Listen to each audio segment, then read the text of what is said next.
DLC. All right, I got to talk about a game on my list. Another new game. Actually, this is early access release, but I would say Pal World, the game that sold more than Tekken and Prince of Persia together. The new survival game that's sweeping the nation, where you can create all kinds of. No, it's not Pal World. I played a little Pal World last week, but it's not my jam at all. 8 million. Last week it was like what, 3? Dude, people love the Pal World. I don't understand it. I'm sure many of those are Game Pass though. Anyway, well, no, it's like 8 million on Steam. Did they clarify? Are they? I think it's I think it was like 6 million this? on Steam. Anyway, that's a lot of people that it's not on. Okay, back to Tekken 8. It is so fun. I want to tell you about a different survival game. Listen, I'm not somebody that seeks out survival games. Survival games, I've dabbled. I've never fallen in love. What's that? Survival games find you. That's you right. Don't seek them out. One of the reasons I was excited about that Blizzard one was like, hey, maybe this company will make the one that I love. You know, we'll find a way to refine it to a point where I love. You know what else I haven't liked, you guys, is Breath of the Wild and Tears of the Kingdom. Do you know what else I haven't liked? You guys. Oh, also mostly Christian. I really like Patrick. No, what if I told you there was a game that was basically Valheim, a game I couldn't get into, meets Breath of the Wild, a game I couldn't get into, and I'm super into it. I don't know why this is the case, but there's a game that just hit early access this week. It's called Enshrouded. Enshrouded. This is a really cool game that got its hooks into me really fast. And I will cop to the fact that I'm very shallow, because I really think, and I've kind of had this realization dawn on me very slowly over the last few years as I've looked at the things that have turned me off and looked at the things that have grabbed me. And I realized that look and feel plays a huge part in my, this speaks exactly to what you just said, Patrick. We're in this world of too many games. We're in this world of so many things are excellent. It used to be all you had to be was excellent to capture my attention, because excellence was rare. Now excellence is commonplace. There's the bar is very high just for competence in video. Like, games are really good, well made now, I think much more than they ever have been. And so now I think because I can't fall in love with everything, my tastes have refined, and it's not good enough to just be excellent. You have to also sort of be in my wheelhouse, appeal to my specific sensibilities. And I think look and feel really play a big part in these huge, especially, these games that demand a lot of my time and attention. They're not something I can dabble with. You really have to commit to these worlds. And Enshrouded nails that right away. It is an absolutely gorgeous game. In the way that Valheim just isn't to me. Like, I know that people enjoy that aesthetic, and I certainly respect the choice of that aesthetic, but it never was just a place I wanted to be in, right? Enshrouded is immediately a world I'm curious about. I enjoy exploring. I mean, even much more to me, and again, no offense to anybody, this is just me, but even much more than Breath of the Wild and Tears of the Kingdom. Those aren't places that appeal to me aesthetically. The feel of moving Link around in those worlds just never was satisfying to me on a fundamental base level. And Enshrouded, just immediately 4 seconds in, I'm thinking to myself, wow, I like being here. I like the way this character moves. I like moving through this world. So the idea of Enshrouded, the fiction is pretty neat, although not spelled out for you. It is really one of those games where you have to engage with it. A lot of the things people say they like about Elden Ring, for example, is that you have to engage with it and be curious and be really paying attention to all the context clues and little bits of lore that are peppered throughout the world.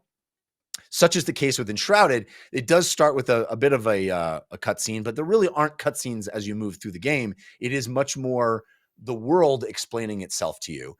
But and so I'm not super clear on exactly all of the lore here, but you are birthed into this world, you born of fire, and you arrive in this world, and it is a world that is enshrouded in certain areas in this very damaging and toxic fog. And part of what you're doing in Enshrouded is delving into these enshrouded areas and trying to cleanse them. Certainly nothing new there as far as video games have done stuff similarly. But this is a survival game in the sense that you have lots of building and construction options for you all the time, but not in the sense that you're going to be worrying about your hunger or your thirst or your sleep, your exhaustion. Those things are not in the game. You have the ability to eat and drink, but those only provide positive things. So when you eat, you get buffs in certain ways. When you drink, you get buffs in certain ways. You have this ability to get rested rewards and fed rewards. There isn't penalties for them. So already, one of the things that is a sticking point for me in survival games is sort of eliminated. I don't Valheim like that as tension. well, where Valheim was very additive, where you wanted to do this because you were stronger, and then you could do more cool stuff instead of, I need to do this because I'm passing out. Right. Yeah. Now, it's funny in World of Warcraft back in 2004, well, before that, when they were testing it, initially the rested XP was not rested XP. It was that if you gained more XP than that amount, you would get half XP, and that felt very bad. So they then switched it to actually you gain double when you're rested, and everyone loved it. So it's same funny. thing, it's different way. Lizard brains, our lizard brains.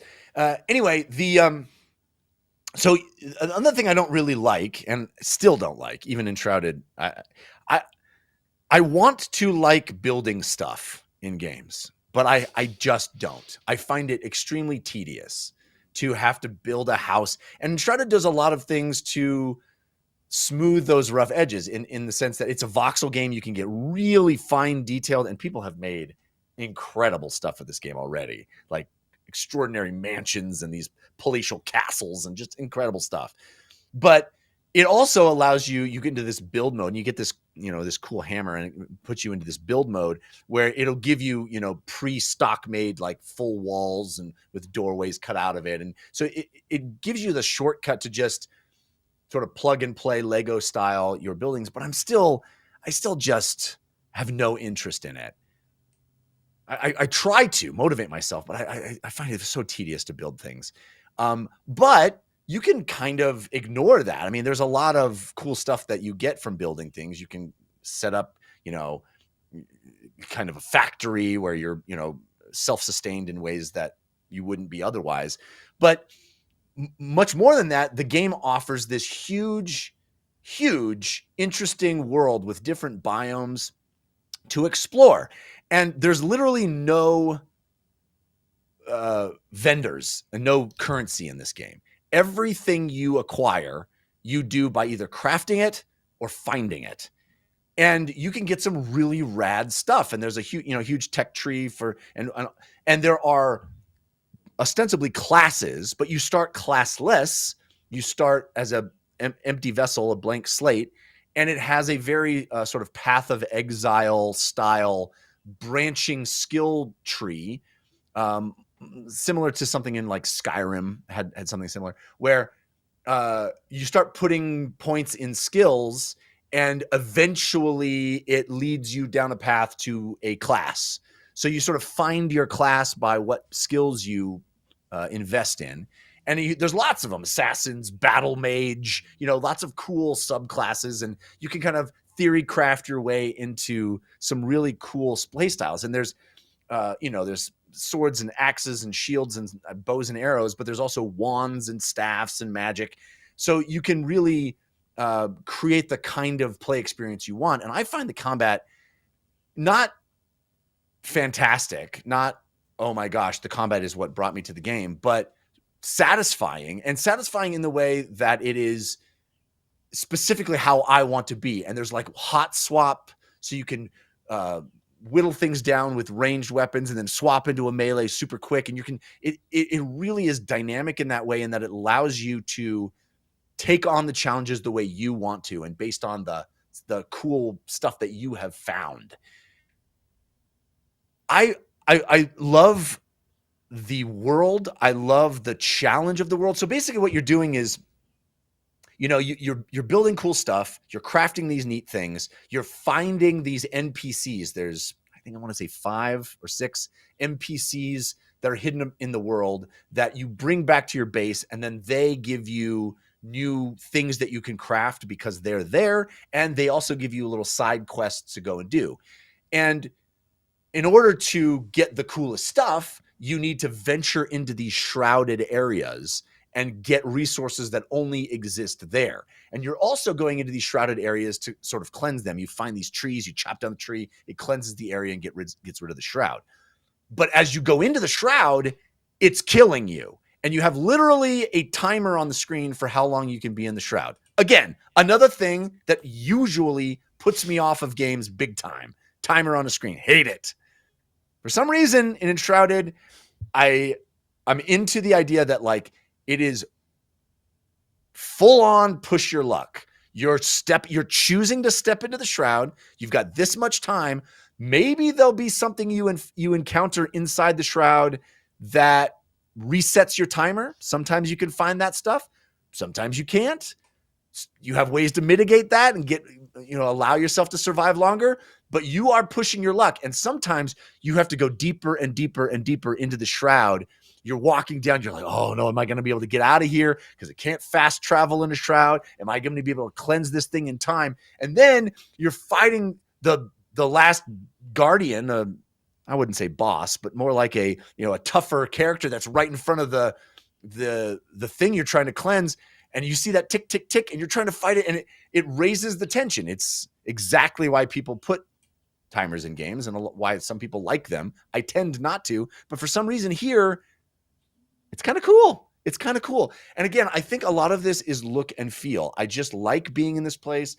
The game is very, very pretty. The way the construction stuff works with the voxel is everything is integrated into the environment. So even when you build something that wasn't there, or even cooler than that, you can sort of Red Faction-esque just blast into the side of a mountain or knock a hole in something. All of it, when you've done it, looks completely natural, looks like the game was always supposed to look like that. It doesn't look like you stuck a goofy thing you made on the side of a pretty designer-made part of the game. It all looks beautiful. And, there's these gorgeous sunsets and everything is, it supports super ultra wide, so it's beautiful on my big monitor. It supports DLSS. I'm playing it on PC. I think it's only available on PC right now. It's in early access.